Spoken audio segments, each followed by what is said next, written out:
खंड बताए थे। अब आप ध्यान दें, एक्सरसाइज 1.1 में दूसरा, चौथा और पांचवा सवाल आपको उदाहरण नंबर 3 की भांति करने हैं, उदाहरण नंबर 3।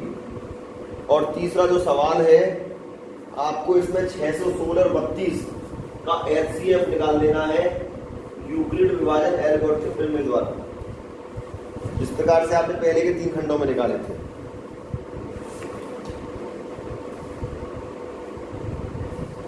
अब आप पढ़ेंगे एक्सरसाइज 1.2।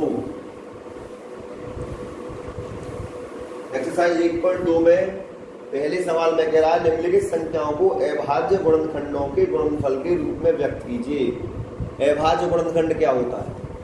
इसका मतलब ये है जो भी खंड इसमें दिया गया है और इसके अभाज्य गुणनखंड आपसे करवा रहा है, अर्थात प्रत्येक जो अलग अलग ये जो जैसे 140 है तो 140 के आपको इस प्रकार से खंड करने हैं कि खंड करने वाला प्रत्येक अंक अभाज्य हो।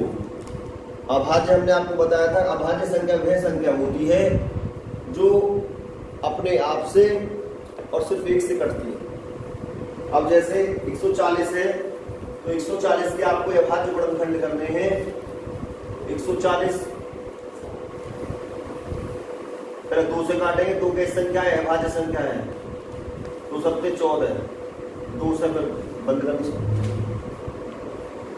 1.2 का पहला सवाल है कि 140 के अभाज्य गुणनखंड करने हैं। 140 के अभाज्य गुणनखंड के लिए पहले 2 से काटा, 270 बार, 2 से 35 बार, 5 से 7 बार, 7 से 1 बार। इसको इस प्रकार से लिख दिया 140 बराबर 2 गुणा 2 गुणा 5 गुणा 7। 2 की यहाँ 2 बार गुणा हो रही है तो लिख लेंगे 2 की घात 2 गुणा 5 गुणा 7। केवल अभाज्य संख्याओं द्वारा ही गुणनखंड करना है।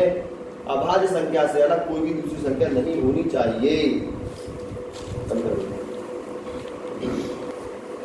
दूसरा सवाल देखिएगा, ये लिखा हुआ है कि पूर्णांकों के निम्नलिखित युग्मों के HCF और LCM ज्ञात कीजिए तथा इसकी जांच कीजिए कि दो संख्या का गुणनफल बराबर HCF गुणा LCM। तो इसमें आपको दूसरे सवाल में 3 खंड दिए गए हैं, इसमें से एक खंड हमने निकाला है, 2 खंड आपको निकालने हैं। तो 26 और 91 है, पहले 26 और 91 का आप LCM निकालेंगे। LCM 26 और 91 का 26 91 पहले 13 से कट जाए, 13 दूनी 26, 13 से 91। LCM सब पे आते होंगे तो LCM बराबर होगा 13 गुणा 2 गुणा 7। LCM इनकी गुणा कर दिया आपस में, 13 दूनी 26, 7 182। फिर 26 और 91 का HCF निकालेंगे। 91 है, 26 से भाग देंगे 26 78, बचा 13, 13 से भाग देंगे 26 में, 13 दूनी 26, शेष आ गया है 0। यूक्लिड विभाजन द्वारा किस प्रकार लिख देंगे इसे?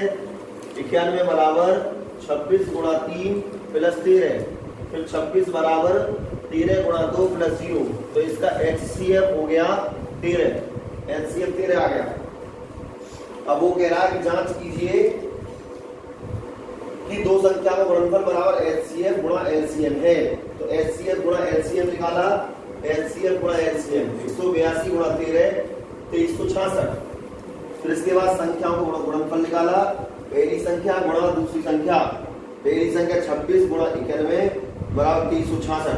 अब हमारा कंफर्म हो गया कि HCF गुणा LCM बराबर पहली संख्या गुणा दूसरी संख्या। इस प्रकार से आपको अन्य 2 खंड भी अपने आप निकालने हैं। तीसरा सवाल देखें। तीसरे सवाल में ये कह रहा है, तीसरे सवाल में अभाज्य गुणनखंड द्वारा निम्नलिखित पूर्णांकों के HCF और LCM ज्ञात कीजिए। तो सबसे पहले हम इसके अभाज्य गुणनखंड करेंगे।